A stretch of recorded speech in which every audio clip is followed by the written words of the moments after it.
नमस्ते। थर्ड आई में आपका स्वागत है।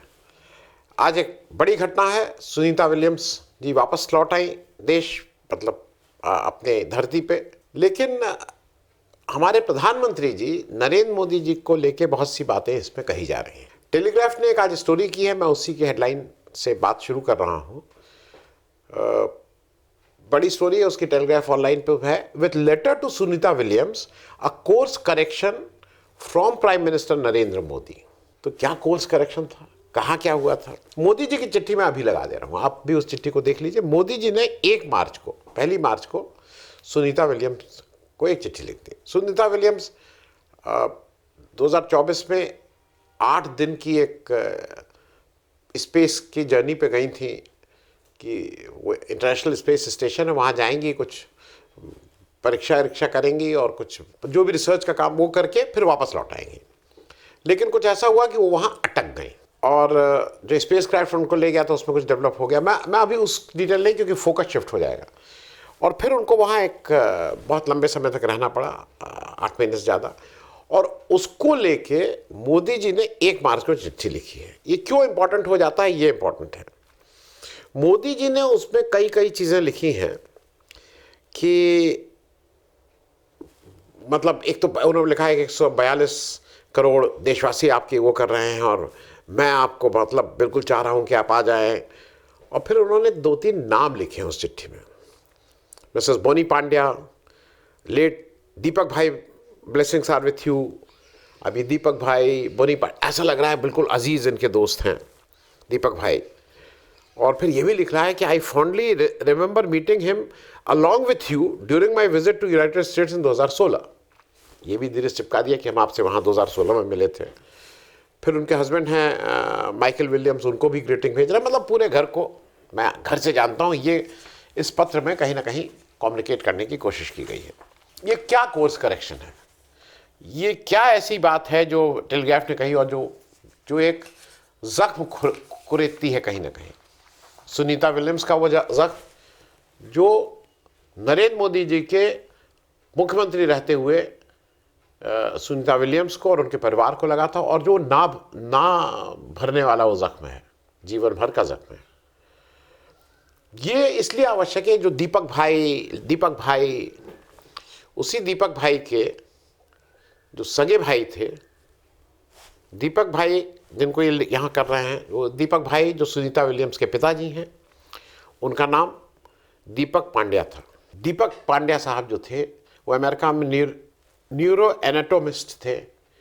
ये कुछ दिमाग की बीमारी का कुछ कॉम्प्लिकेशन सा चीज़ है, बहुत स्पेशलाइज्ड साइंस है, उस पर एक साइंटिस्ट थे।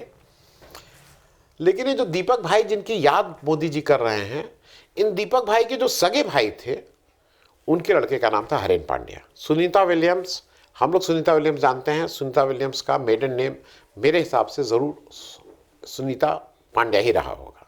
सगे चाचा के लड़के हरेन पांड्या थे। तब आप पूछेंगे हरेन पांड्या कौन, वो भी मैं आपको बताऊंगा हरेन पांड्या कौन। इनके पिता तो हो गए गुजराती। इन लोग झूलासन महसाना के पास का एक गांव है, वहाँ के से लोग गए थे।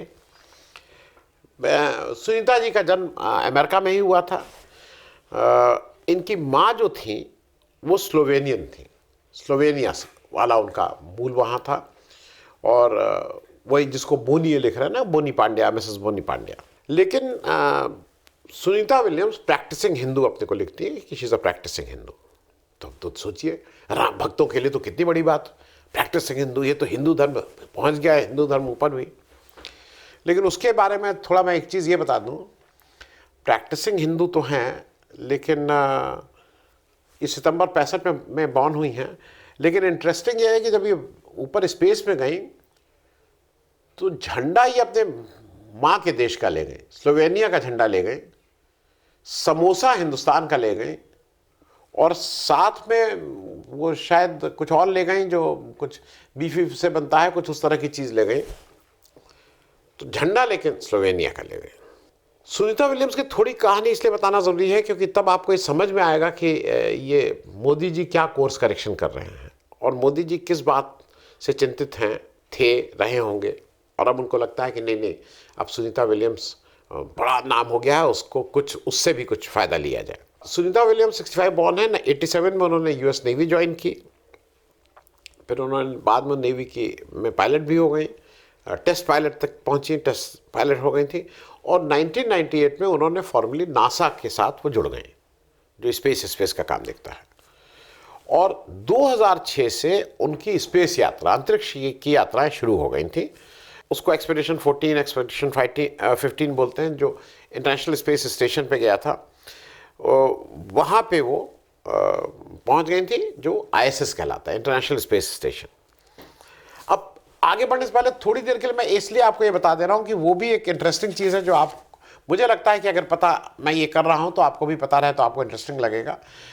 ये इंटरनेशनल स्पेस स्टेशन है क्या? आईएसएस जो है ये एक 5 आइडेंटिटीज कहना ज़्यादा ठीक होगा का एक कोलैबोरेशन है। और कौन कौन से इसमें वो लोग इन्वॉल्व हैं? नासा है यूएसए का, रॉसकॉसमॉस है यूएसएसआर का, उनका जो स्पेस प्रोग्राम करता है। ईएसए यूरोप के देशों का, 23 देशों का एक बन के ईएसए है, वो इसका कोलैबोरेटर है। इंटरनेशनल स्पेस स्टेशन जो ऊपर पृथ्वी के ऑर्बिट में जो घूम रहा है, जैक्सा है जापान का, और सीएसए है कनाडा का स्पेस प्रोग्राम जो है वो। तो 5 आइडेंटिटीज मिलके इस आईएसएस की ओनर हैं और वही इसको मैनेज करते हैं। आईएसएस के बारे में एक चीज़ और बता दूं, अर्थ के लो ऑर्बिट पे चलता है, करीब 400 किलोमीटर ऑल्टीट्यूड पे है, 400 किलोमीटर उसकी समुद्र तल से वो है। और दुनिया का, हमारी जो दुनिया उसका एक चक्कर 93 मिनट में पूरा करता है, 93 मिनट्स में। एक दिन में करीब 15.5 बार पूरी अर्थ का चक्कर लगाता है, बिना रुके घूम रहा है। ये जब गया था जॉइंट कोलैबोरेशन, तो ये उस साइंटिफिक एक्सपेरिमेंट करता है, माइक्रोग्रेविटी के करता है, स्पेस एनवायरनमेंट करता है, बहुत सी चीज़ें, एक्सपेरिमेंट, रिसर्च, ये सब करता रहता है। वहाँ उसमें करीब 11-12 लोग एक साथ रुक सकते हैं। लेकिन हरदम वो 2000 में चला गया, और 2000 में जब वो वहाँ पे उसको पृथ्वी के उसमें ऑर्बिट में डाल दिया गया, तब से लगातार 2000 से वहाँ कुछ साइंटिस्ट हरदम रहते हैं, अलग अलग देशों के रहते हैं, कभी जापान के भी रहते हैं, रशिया के भी रहते हैं। ये कोलैबोरेशन है, और वो अपने अपने हिसाब से वहाँ कुछ कुछ अपना प्रयोग करते रहते हैं, क्या इसका है, इसका वो प्रभाव है, वो खर्चा 2000 से लेकर लगातार है, वो खाली फिर कभी नहीं रहता है। उसी के दौरान जो हमारी सुनीता विलियम्स हैं, ये 2006 में पहली बार 2006 दिसंबर में वहाँ पहुँची थी, और वहाँ पे उन्होंने स्पेस वॉक किया था। मैं उस पर आऊँगा, लेकिन मैं एक इंटरेस्टिंग चीज़ आपको इसलिए लगा दे रहा हूँ, ये भी मैं यहाँ लगा दे रहा हूँ। ये इंडियन एक्सप्रेस में आज माफ़ कीजिएगा, टेलीग्राफ में आज छपी है, और ये वो बताता है कि कितने लोग कितनी बार सुनीता विलियम्स के उससे विलियम और विलियमोर जो उनके साथ आए हैं, वो 286 दिन स्पेस में रहे इस बार, जो फंस गए थे। और 15.5 ऑर्बिट पर डे के हिसाब से उन्होंने 4576 बार दुनिया का चक्कर लगा लिया। कितने किलोमीटर करीब चल दिए वो बता दिया है, 194 million kilometre, 19 crore 40 lakh kilometre चल दिए, इत्यादि इत्यादि। एक और चीज़ इसमें वो है, जो इसमें देखिएगा, अभी तक सबसे ज़्यादा दिन स्पेस में कौन रहा है, वो उसमें साफ साफ दिख रहा है। वो मीर वाला स्पेस स्टेशन मीर था। अच्छा, पहले जब ये इंडियन इंटरनेशनल स्पेस स्टेशन नहीं था, तो पहले अमेरिका भी था, रशिया भी अपना करता था, लेकिन बाद में सबने अपना हाथ मिलाया और इसको एक साथ कर लिया। तो मीर जब आप वहाँ देखेंगे तो मीर मतलब जो रशिया वाला था, और रशिया का वो 437 दिन रहे थे एक साथ। ये एक वन टाइम की बात है, टोटल में वो फिर अलग है, वो एक किसी और दिन उस पर बात कर लेंगे, अगर मौका लगा, नहीं लगा तो आप ये सब चीज़ें भी आपको मिल जाएंगी। अब 2007 में जब ये गई तो एक और चीज़ इंटरेस्टिंग है कि ये एक तो बहुत ही फिट हैं। 1917 में या 18 में ये रिटायर हो गई हैं, लेकिन ये फिर भी इससे इन्वॉल्व हैं स्पेस वाले कार्यक्रम से। 2007 में जब ये पहली बार गई थी ना, तो इन्होंने वहाँ से बॉस्टन मैराथन होती है, वो उन्होंने स्पेस में दौड़ी थी। मतलब बॉस्टन मैराथन नीचे हो रही थी उस समय, उस सेम टाइम में ये वहाँ दौड़ रही थी ट्रेडमिल पे, और कुछ 4 घंटे कितने का इन्होंने समय निकाला था। और 2008 में जब ये धरती पर वापस आ गई थी तो फिजिकली जाके भी बॉस्टन मैराथन ये की थी। मैं एक इंटरेस्टिंग टॉपिक इसलिए और बता दे रहा हूं कि वो इंटरेस्टिंग है, ये जब दोबारा गई 2012 में तो इन्होंने फिर ये उसी इंटरनेशनल स्पेस स्टेशन में पहुंच गई, फिर वहां रहना था इनको, काफ़ी दिन रही, और इस बार इन्होंने वहां ट्रायलोथॉन किया, जो 3 जिसमें इवेंट करने होते हैं। इन्होंने ट्रेडमिल पे दौड़ी, स्टेशनरी बाइक थी उस पर साइकिल चलाई, और तीसरा रोइंग करना, स्विमिंग करना होता है। स्विमिंग करने के लिए उस तरह के इक्विपमेंट में उसी तरह का कुछ वहाँ करके स्पेस में इन्होंने उसको भी पूरा किया था। अब मैं बात बता दूं कि ये मोदी जी का कोर्स करेक्शन क्या कह रहा है टेलीग्राफ। सितंबर 2007 में ये भारत आई थी, तब तक हरेन पांड्या जो इनके सगे चाचा के लड़के थे, उनकी अब स्टोरी भी समझ लीजिए कि कहाँ दिक्कत शुरू हुई। हरेन पांड्या होम मिनिस्टर थे, आरएसएस के बहुत मतलब आरएसएस से निकले हुए व्यक्ति थे, और केशुभाई पटेल जो चीफ मिनिस्टर उस समय उनके बहुत नज़दीकी थे। अक्टूबर 2001 में नरेंद्र मोदी साहब चीफ मिनिस्टर बनते हैं केशुभाई पटेल को हटा के, और वहीं से हरेन पांड्या की दिक्कतें शुरू होती हैं। हरेन Pandya very bright home minister, सोचिए मतलब कंट्रोल करते थे गुजरात को। वो एलिस ब्रिज एक विधानसभा कंस्टिट्यूंसी है अहमदाबाद की, वहाँ से एमएलए थे। एलिस ब्रिज के बारे में यह है कि वहाँ पे 1975 में आखिरी बार कांग्रेस कैंडिडेट जीता, तो उसके बाद वो बीजेपी का ही कैंडिडेट जीता रहा, वहाँ फिर कभी कांग्रेस जीत नहीं पाई, वो लगातार बीजेपी की बहुत सेफ सीट थी। तो मोदी जी जब चीफ मिनिस्टर बने तो उनको लगा कि भाई मुझे एक सेफ सीट चाहिए, तो उन्होंने हरेन पांड्या से कहा कि तुम ये सीट खाली कर दो, मैं यहाँ से इलेक्शन लड़ना चाहता हूँ। हरेन पांड्या अपने को कोई जूनियर तो समझ, हरेन पांड्या अपने को सीनियर मानते थे कि मैं तो होम मिनिस्टर रहा हूँ, आप तो अभी आए हो, तो उन्होंने मना कर दिया कि मैं नहीं खाली करूँ। अब नरेंद्र मोदी को मना कर दिया तो फिर तो ये इसकी तो यू हैव टू पे अ प्राइस फॉर दैट, कीमत तो चुकानी पड़ेगी अगर आपने नरेंद्र मोदी को सीट खाली करने से। हालांकि फिर जो एक सीट इनकी थी वो वाजूभाई वाला थे, उन्होंने राजकोट सेकंड सीट खाली की, मोदी जी वहाँ से लड़े और जीत के आ गए। जो अभी आपने अगर पॉडकास्ट जो है ना लेक्स वाला उसमें देखा होगा, तो मोदी ने कहा मैं तो गोधरा कांड हुआ तो मैं तो 3 दिन पहले एमएलए बना था। वो ये खा गए कि आप 6 महीना पहले चीफ मिनिस्टर बन चुके थे, वो 3 दिन पहले एमएलए बने थे, उसी से वो बचत कर रहे थे अपनी। खैर, हरेन पांड्या एक अकेला ऐसा व्यक्ति था जिसका कहना यह था कि जब मोदी जी ने एक अपने ऑफिस में एक मीटिंग की थी फरवरी 2002 में, जब गोधरा वाला कांड हुआ था, और वहाँ पे जब ये निर्णय हुआ था कि वहाँ से डेड बॉडी लाई जाए और उसको ट्रक में रख के घुमाया जाए सब जगह, तो हरेन पांड्या ने उसका विरोध किया था एज होम मिनिस्टर। उन्होंने कहा था ये ठीक नहीं होगा ये, लेकिन उनकी कौन मानता है।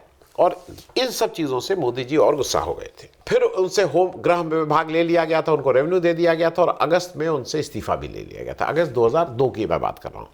और फिर जब 2002 में विधानसभा इलेक्शन हुए तो उनको टिकट उनका काट दिया गया, उनको टिकट भी नहीं दिया गया। और मन में तो सब था, और दूसरा क्या था कि उनके पास बहुत से एविडेंसेस थे, उनके पास बहुत से चीज़ें थी जिससे जो उस समय का गुजरात का नेतृत्व था वो कंफर्टेबल नहीं था। 26 मार्च 2003 को हरेन पांड्या की पार्क के बाहर हत्या कर दी जाती है। 2 घंटे तक लाश पड़ी रही थी, कोई उसका वो लेने वाला नहीं था कि देखभाल कोई करे। और पिताजी, इस टेलीग्राफ में भी लिखा उनके पिता, और मैंने अपनी किताब में इसका सिलसिलेवार हे राम टू जय श्री राम में इस पूरे इंसिडेंट का सिलसिलेवार वर्णन है। अगर आप वहाँ देखना चाहिएगा तो वहाँ आपको डिटेल मिल जाएगा। इनके पिताजी मोदी जी को इस हत्या का जिम्मेदार बताते हैं। इनके पिता कौन? दीपक भाई, मोदी जी के दीपक भाई, जो सुनीता विलियम्स के पिताजी के सगे भाई हरेन पांड्या के पिताजी मोदी जी को हरेन पांड्या की हत्या का जिम्मेदार बताते हैं। और उसके बाद के भी इंसिडेंट हैं क्योंकि वो इंपॉर्टेंट हैं। उसके बाद एक आदमी को पकड़ा गया, असगर अली को। असगर अली को ये कहा गया कि इन्होंने हत्या की है।